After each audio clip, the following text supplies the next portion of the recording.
Praise the lord everyone. Bible reading in 6 months. Day 148, May 28. మత్తయి సువార్త 11వ అధ్యాయం నుండి చదువుకుందాం. యేసు తన 12 మంది శిష్యులకు ఆజ్ఞాపించుట చాలించిన తర్వాత వారి పట్టణములలో బోధించుటకును ప్రకటించుటకును అక్కడి నుండి వెళ్ళిపోయాను. క్రీస్తు చేయుచున్న కార్యములను గూర్చి యోహాను చెరసాలలో విని, రాబోవు వాడవు నీవేనా, మేము మరి ఒకని కొరకు కనిపెట్టవలెనా అని ఆయనను అడుగుటకు తన శిష్యులను పంపెను. యేసు వారిని చూచి, మీరు వెళ్ళి విన్నవాటిని కన్నవాటిని యోహానుకు తెలుపుడి. గుడ్డివారు చూపు పొందుచున్నారు, కుంటివారు నడుచుచున్నారు, కుష్ఠరోగులు శుద్ధులగుచున్నారు, చెవిటివారు వినుచున్నారు, చనిపోయిన వారు లేపబడుతున్నారు, పేదలకు సువార్త ప్రకటింపబడుచున్నది, మరియు నా విషయమై అభ్యంతరపడిన వాడు ధన్యుడని ఉత్తరమిచ్చెను. వారు వెళ్ళిపోచుండగా యేసు యోహానును గూర్చి జనసమూహములతో ఇలాగూ చెప్పసాగాను. మీరేమి చూచుటకు అరణ్యంలోకి వెళ్ళితిరి? గాలికి కదులుచున్న రెల్లున్నా? మరి ఏమి చూడవెళ్ళితిరి? సన్నపు బట్టలు ధరించుకున్న మనిషిన్నా? ఇదిగో, సన్నపు బట్టలు ధరించుకొని వారు రాజగృహములలో నుందురు కదా. మరి ఏం చూడవెళ్ళితిరి? ప్రవక్తనా? అవును గాని ప్రవక్త కంటే గొప్పవానిని మీతో చెప్పుచున్నాను. ఇదిగో, నేను నా దూతను నీకు ముందుగా పంపుచున్నాను. అతడు నీ ముందర నీ మార్గమును సిద్ధపరచును అని ఎవని గూర్చి వ్రాయబడినో అతడే ఈ యోహాను. స్త్రీలు కనిన వారిలో బాప్తిజమిచ్చు యోహాను కంటే గొప్పవాడు పుట్టలేదని నిశ్చయముగా మీతో చెప్పుచున్నాను. ఆయనను పరలోక రాజ్యంలో అల్పుడైన వాడు అతని కంటే గొప్పవాడు. బాప్తిజమిచ్చు యోహాను దినములు మొదలుకొని ఇప్పటి వరకు పరలోక రాజ్యము బలత్కారముగా పట్టబడుచున్నది. బలత్కారులు దానిని ఆక్రమించుకొనుచున్నారు. యోహాను కాలము వరకు ప్రవక్తలందరూ ప్రవచించుచూ వచ్చిరి, ధర్మశాస్త్రము సహా ప్రవచించుచూ ఉండెను. ఈ సంగతిని అంగీకరించుటకు మీకు మనసుంటే రాబోవు ఏలియా ఇతడే. వినుటకు చెవులు గలవాడు వినుగాక. ఈ తరము వారిని దేనితో పోల్చుదును?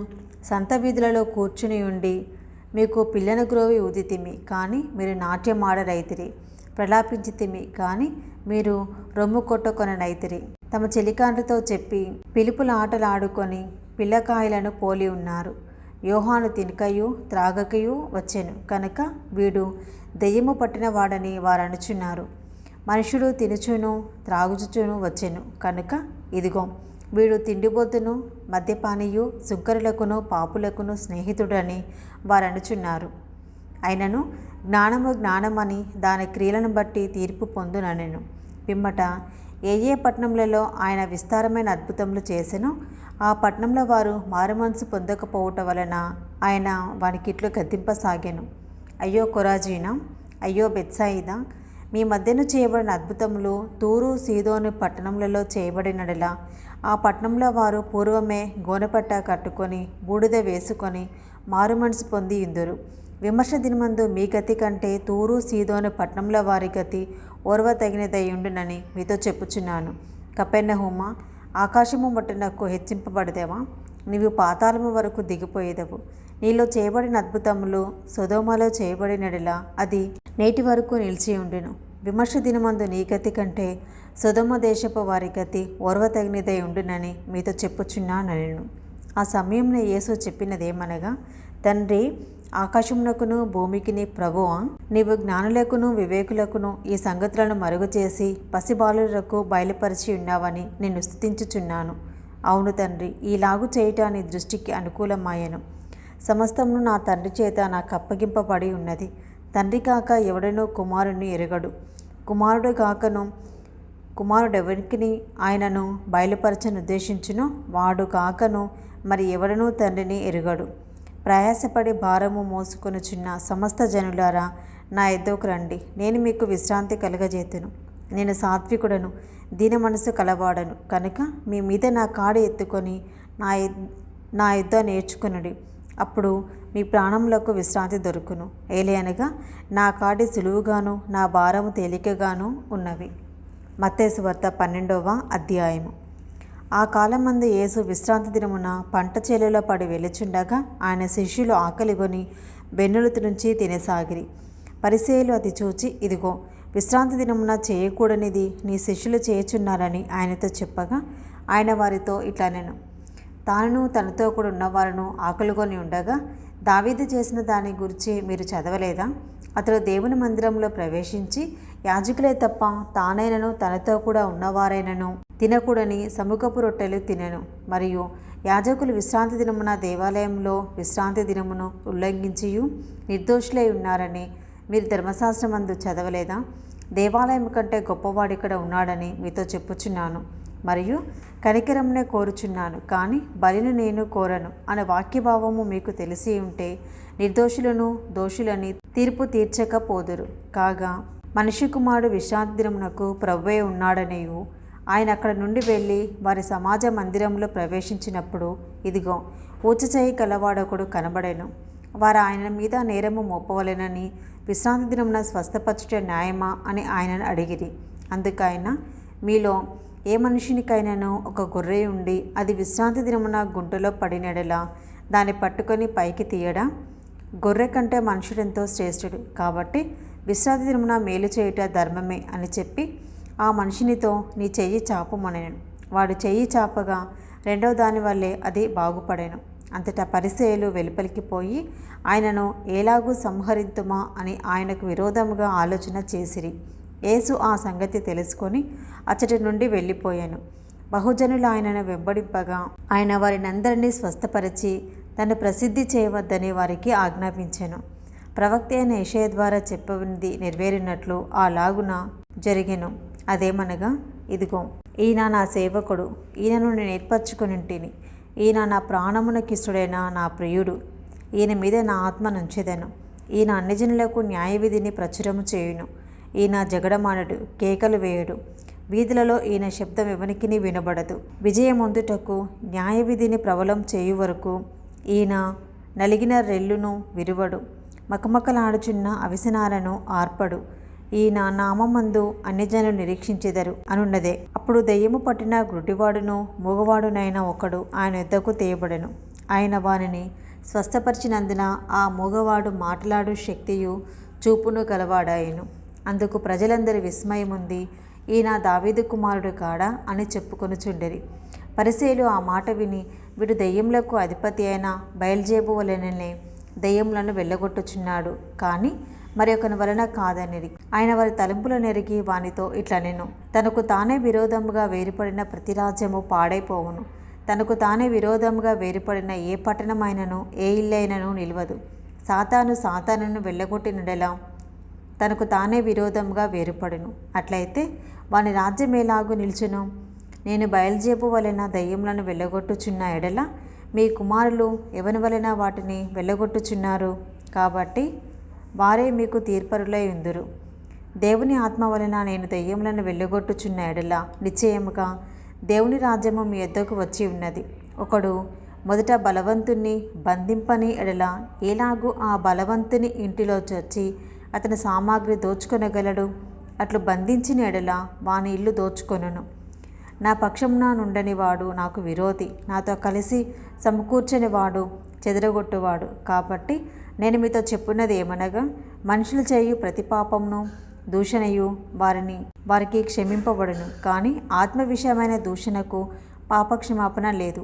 మనిషి కుమారునికి విరోధముగా మాట్లాడు వానికి పాపక్షమాపణ కలదు, కానీ పరిశుద్ధాత్మకు విరోధముగా మాట్లాడు వానికి ఈ యుగమందైనను రాబోవు యుగమందైనను పాపక్షమాపణ లేదు. చెట్టు మంచిదని ఎంచి దాని పండును మంచిదే అని ఎంచుడి, లేదా చెట్టు చెడ్డదని ఎంచి దాని పండును చెడ్డదే అని ఎంచుడి. చెట్టు దాని పండు వలన తెలియబడును. సర్పసంతానమా, మీరు చెడ్డవారై ఉండి ఎలాగ మంచి మాటలు పలుకగలరు? హృదయమందు నిండి ఉన్న దానిని బట్టి నోరు మాట్లాడును కదా. సజ్జనుడు తన మంచి ధననిధిలో నుండి సద్విషయములను తెచ్చును, దుర్జనుడు తన చెడ్డ ధననిధిలో నుండి దుర్విషయములను తెచ్చును. నేను మీతో చెప్పున్నది ఏమనగా, మనుషులు పలుకు వ్యర్థమైన ప్రతి మాటను గూర్చి విమర్శ దినమున లెక్క చెప్పవలసి ఉండును. నీ మాటలను బట్టి నీతిమంతుడవని తీర్పు నొందుదువు, నీ మాటలను బట్టియే అపరాధివని తీర్పు నొందుదువు. అప్పుడు శాస్త్రులలోను పరిసయ్యులలోను కొందరు, బోధకుడా, నీ వలన ఒక సూచక్రియ చూడగోరుచున్నామని ఆయనతో చెప్పగా ఆయన ఇట్లనెను, వ్యభిచారులైన చెడ్డతరము వారు సూచక్రియలు అడుగుచున్నారు. ప్రవక్త అయిన యోనాను గూర్చిన సూచక్రియే గాని మరి ఏ సూచక్రియ ఆయనను వానికి అనుగ్రహింపబడదు. యోనా 3 రాత్రింబవళ్ళు తిమింగలము కడుపులో ఎలాగుండనో అలాగు మనిషి కుమారుడు 3 రాత్రింబగళ్ళు భూగర్భములో ఉండును. నినేవే వారు యోనా ప్రకటన విని మారుమనసు పొందిరి కనుక విమర్శ సమయంన నినేవే వారు ఈ తరము వారితో నిలబడి వారి మీద నేరస్థాపన చేదురు. ఇదిగో యోనా కంటే గొప్పవాడు ఇక్కడ ఉన్నాడు. విమర్శ సమయంన దక్షిణ దేశపు రాణి ఈ తరము వారితో నిలబడి వారి మీద నేరస్థాపన చేయును. ఆమె సొలొమోను జ్ఞానము వినుటకు భూమి అంతంలో నుండి వచ్చెను. ఇదిగో సొలొమోను కంటే గొప్పవాడు ఇక్కడ ఉన్నాడు. అపవిత్ర ఆత్మ ఒక మనిషిని వదిలిపోయిన తర్వాత అది విశ్రాంతి వెతుకుచు నీరు లేని చోట్ల తిరుగుచుండును. విశ్రాంతి దొరకనందున నేను వదిలి వచ్చిన నా ఇంటికి తిరిగి వెళ్ళుదుననుకొని వచ్చి ఆ ఇంట ఎవరునూ లేక అది ఊడ్చి అమర్చియుట చూచి వెళ్ళి తనకంటే చెడ్డవైన మరి 7 దెయ్యములను వెంటబెట్టుకొని వచ్చును. అవి దానిలో ప్రవేశించి అక్కడనే కాపురం ఉండును. అందుచేత ఆ మనిషిని కడపటి స్థితి మొదటి స్థితి కంటే చెడ్డదగును. అలాగే ఈ దుష్టతరము వారికి సంభవించుననెను. ఆయన జనసమూహములతో ఇంకా మాట్లాడుచుండగా ఇదిగో ఆయన తల్లియు సహోదరులను ఆయనతో మాట్లాడగోరుచు వెలుపల నిలిచి ఉండిరి. అప్పుడొకడు, ఇదిగో నీ తల్లియు నీ సహోదరులను నీతో మాట్లాడవలెనని వెలుపల నిలిచి ఉన్నారని ఆయనతో చెప్పాను. అందుకైన తనతో ఈ సంగతి చెప్పిన వారిని చూచి, నా తల్లి ఎవరు, నా సహోదరులు ఎవరు అని చెప్పి తన శిష్యుల వైపు చేయి చాపి, ఇదిగో నా తల్లియు నా సహోదరులను పరలోకమందున నా తండ్రి చిత్తము చొప్పున చేయువాడే నా సహోదరుడును నా సహోదరియు నా తల్లియు ననెను. మత్తయి సువార్త 13వ అధ్యాయము. ఆ దినమున యేసు ఇంటి నుండి వెళ్ళి సముద్ర తీరమున కూర్చుండెను. బహుజన సమూహములు తన ఎద్దకు కూడి వచ్చినందున ఆయన దోణి ఎక్కి కూర్చుండెను. ఆ జనులందరూ ధరణి నిలిచి ఉండగా ఆయన వారిని చూచి చాలా సంగతులను ఉపమాన రీతిగా చెప్పాను. ఎట్లనగా, ఇదిగో విత్తువాడు విత్తుటకు బయలు వెళ్ళెను. వాడు విత్తుచుండగా కొన్ని విత్తనములు త్రోవ పక్కన పడెను. పక్షులు వచ్చి వాటిని మింగివేశాను. కొన్ని చాలా మన్ను లేని రాతి నేలను పడెను. అక్కడ మన్ను లోతుగా ఉండనందున అవి వెంటనే మొలిచెను. కానీ సూర్యుడు ఉదయించినప్పుడు అవి మాడి వేరు లేనందున ఎండిపోయాను. కొన్ని ముండ్ల పొదలలో పడెను. ముండ్ల పొదలు ఎదిగి వాటిని అణిచివేశాను. కొన్ని మంచి నేలను పడి ఒకటి 100 ఒకటి 60 ఒకటి 30 ఫలించాను. చెవులు గలవాడు వినుగాక అని చెప్పాను. తర్వాత శిష్యులు వచ్చి, నీవు ఉపమాన రీతిగా ఎందుకు వారితో మాట్లాడుతివని ఆయనను అడగగా ఆయన వారితో ఇట్లా నేను, పరలోక రాజ్య మర్మములు ఎరుగుట మీకు అనుగ్రహింపబడి ఉన్నది, కానీ వారికి అనుగ్రహింపబడలేదు. కలిగిన వానికే ఇయ్యబడును, వానికి సమృద్ధి కలుగును. లేని వానికి కలిగినదియు వాని యుద్ధ నుండి తీసివేయబడును. మరియు వారు చూచుచుండియు చూడరు, వినిచుండియు వినుకయు గ్రహింపకయు నున్నారు. ఇందు నిమిత్తం నేను ఉపమాన రీతిగా వారికి బోధించుచున్నాను. ఈ ప్రజలు కన్నులారా చూచి చెవులారా విని హృదయంతో గ్రహించి మనసు త్రిప్పుకొని నా వలన స్వస్థత పొందకుండానట్లు వారి హృదయము క్రొవ్వినది, వారి చెవులు వినుటకు మందములైనవి, వారు తమ కన్నులు మూసుకొని ఉన్నారు. కనుక మీరు వినుట మట్టుకు విందురు కానీ గ్రహింపనే గ్రహింపరు, చూచుట మట్టుకు చూతురు కానీ ఎంత మాత్రమును తెలుసుకొనరు అని యెషయా చెప్పిన ప్రవచనము వీరి విషయమై నెరవేర్చున్నది. అయితే మీ కన్నులు చూచుచున్నవి కనుక అవి ధన్యములైనవి, మీ చెవులు వినుచున్నవి కనుక అవి ధన్యములైనవి. అనేక ప్రవక్తలను నీతిమంతులను మీరు చూచు వాటిని చూడగోరియు చూడకపోయిరి, మీరు వినువాటిని వినగోరియు వినకపోయిరని మీతో నిశ్చయముగా చెప్పుచున్నాను. విత్తువాని గూర్చిన ఉపమాన భావము వినుడి. ఎవడైనను రాజ్యమును గూర్చిన వాక్యము వినియు గ్రహింపక ఉండగా దుష్టుడు వచ్చి వాని హృదయంలో విత్తబడిన దానిని ఎత్తుకొని పోవును. త్రోవ పక్కను విత్తబడిన వాడు వీడే. రాతి నేలను విత్తబడిన వాడు వాక్యము విని వెంటనే సంతోషంతో దాన్ని అంగీకరించేవాడు. అయితే అతనిలో వేరు లేనందున అతడు కొంతకాలం నిలుచును. కానీ వాక్యము నిమిత్తము శ్రమ అయినను హింస అయినను కలగగానే అభ్యంతరపడును. ముండ్ల పొదలలో విత్తబడిన వాడు వాక్యము వినువాడే, కానీ ఐహిక విచారమును ధనమోసమును ఆ వాక్యమును అణిచివేయును కనుక వాడు నిష్ఫలుడగును. మంచి నేలను విత్తబడిన వాడు వాక్యము విని గ్రహించువాడు. అట్టివారు సఫలులై ఒకడు 100 ఒకడు 60 ఒకడు 30 ఫలించుననెను. ఆయన మరొక ఉపమానము వారితో చెప్పాను. ఏమనగా, పరలోక రాజ్యము తన పొలంలో మంచి విత్తనము విత్తిన ఒక మనుషుని పోలి ఉన్నది. మనుషులు నిద్రించుచుండగా అతని శత్రువు వచ్చి గోధుమల మధ్యను గురుగులు విత్తిపోయెను. మొలకలు పెరిగి గింజ పట్టినప్పుడు గురుగులు కూడా అగపడెను. అప్పుడు ఇంటి యజమానుని దాసులు అతని ఎద్దకు వచ్చి, అయ్యా, నీవు నీ పొలంలో మంచి విత్తనము విత్తితివి కదా, అందులో గురుగులు ఎక్కడి నుండి వచ్చితివని అడిగిరి. ఇది శత్రువు చేసిన పని అని అతడు వారితో చెప్పగా, ఆ దాసులు, మేము వెళ్ళి వాటిని పెరికి కూర్చుట నీకు ఇష్టమా అని అతనిని అడిగిరి. అందుకతడు, వద్దు, గురుగులను పెరుకుచుండగా వాటితో పాటు ఒకవేళ గోధుమలను పెళ్ళగింతురు. కోతకాలము వరకు రెండింటినీ కలిసి ఎదగనీయుడి. కోతకాలమందు గురుగులను ముందుగా కూర్చి వాటిని కాల్చివేయుటకు కట్టెలు కట్టి గోధుమలను నా కొట్టులో చేర్చి పెట్టుడని కోతగాండ్రుతో చెప్పుదును అనెను. ఆయన మరి యొక్క ఉపమానము వారితో చెప్పెను. పరలోక రాజ్యము ఒకడు తీసుకొని తన పొలంలో విత్తిన ఆవగింజను పోలి ఉన్నది. అది విత్తనములు అన్నిటిలో చిన్నదే, కానీ పెరిగినప్పుడు కూర ముక్కలన్నిటిలో పెద్దదై ఆకాశ పక్షులు వచ్చి దాని కొమ్మల యందు నివసించినంత చెట్టగును. ఆయన మరి యొక్క ఉపమానము వారితో చెప్పెను. పరలోక రాజ్యం ఒక స్త్రీ తీసుకొని పిండి అంతయు పులిసి పొంగు వరకు 3 కుంచముల పిండిలో దాచిపెట్టిన పుల్లని పిండిని పోలి ఉన్నది. నేను నా నోరు తెరిచి ఉపమాన రీతిగా బోధించెదను. లోకము పుట్టినది మొదలుకొని మరుగు చేయబడిన సంగతులను తెలియచెప్పేదను అని ప్రవక్త చెప్పిన మాట నెరవేరినట్లు యేసు ఈ సంగతులన్నిటినీ జనసమూహములకు ఉపమాన రీతిగా బోధించెను. ఉపమానం లేక వారికి ఏమీ బోధింపలేదు. అప్పుడైనా జనసమూహములను పంపివేసి ఇంటిలోనికి వెళ్ళగా ఆయన శిష్యులు ఆయన ఎద్దకు వచ్చి, పొలంలోని గురుగులను గూర్చిన ఉపమాన భావము మాకు తెలియచెప్పమనిది. అందుకైనా ఇట్లా నేను, మంచి విత్తనము విత్తువాడు మనుష్య కుమారుడు, పొలము లోకము. మంచి విత్తనములు రాజ్య సంబంధులు, గురుగులు దుష్టుని సంబంధులు. వాటిని విత్తిన శత్రువు అపవాది. కోత యుగ సమాప్తి. కోత కోయువారు దేవదూతలు. గురుగులు ఎలాగూ కూర్చబడి అగ్నిలో కాల్చివేయబడునో అలాగే యుగ సమాప్తి యందు జరుగును. మనుష్య కుమారుడు తన దూతలను పంపును. వారైన రాజ్యంలో నుండి ఆటకములకు సకలమైన వాటిని దుర్నీతి పరులను సమకూర్చి అగ్నిగుండములో పడవేయుదురు. అక్కడ ఏడుపును పండ్లు కొరుకుటయు ఉండును. అప్పుడు నీతిమంతులు తమ తండ్రి రాజ్యంలో సూర్యుని వలె తేజరిల్లుదురు. చెవులు కలవాడు వినుగాక.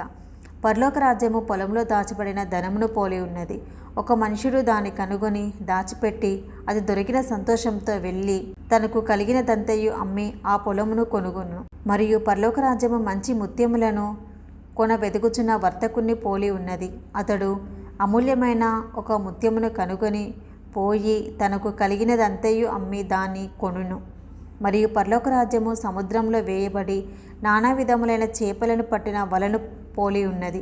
అది నిండినప్పుడు దానిని దరికి లాగి కూర్చుండి మంచి వాటిని గంపలలో చేర్చి చెడ్డ వాటిని బయట పారవేయుదురు. అలాగే యుగ సమాప్తి యందు జరుగును. దేవదూతలు వచ్చి నీతిమంతులలో నుండి దుష్టులను వేరుపరిచి వీరిని అగ్నిగుండంలో పడవేయుదురు. అక్కడ ఏడ్పును పండ్లు కొరుకుటయును ఉండును. వీటన్నిటిని మీరు గ్రహించితిరా అని వారిని అడుగగా వారు గ్రహించితిమనిరి. ఆయన అందువలన పరలోక రాజ్యంలో శిష్యుడిగా చేరిన ప్రతి శాస్త్రియు తన ధననిధిలో నుండి క్రొత్త పదార్థములను పాత పదార్థములను వెలుపలికి తెచ్చు ఇంటి యజమానిని పోలి ఉన్నాడని వారితో చెప్పెను. యేసు ఈ ఉపమానంలో చెప్పి చాలించిన తర్వాత ఆయన అక్కడ నుండి వెళ్ళి స్వదేశమునకు వచ్చి సమాజ మందిరములలో వారికి బోధించుచుండెను. అందువలన వారు ఆశ్చర్యపడి, ఈ జ్ఞానమును ఈ అద్భుతములను ఇతనికి ఎక్కడి నుండి వచ్చినవి? ఇతడు వడ్లవాని కుమారుడు కాడా? ఇతని తల్లి పేరు మరియ కాదా? యాకోబు, యోసేపు, సీమోను, యూదా అను వారు ఇతని సోదరులు కారా? ఇతని సోదరీమణులందరూ మనతోనే ఉన్నారు కారా? ఇతనికి ఈ కార్యములన్నీ ఎక్కడి నుండి వచ్చినని చెప్పుకొని ఆయన విషయమై అభ్యంతరపడిరి. అయితే యేసు, ప్రవక్త తన దేశంలోనూ తన ఇంట తప్ప మరి ఎక్కడనైనా గణహీనుడు కాడని వారితో చెప్పెను. వారి అవిశ్వాసమును బట్టి ఆయన అక్కడ అనేకమైన అద్భుతములు చేయలేదు. ఇది ఈరోజు భాగము. Praise the lord.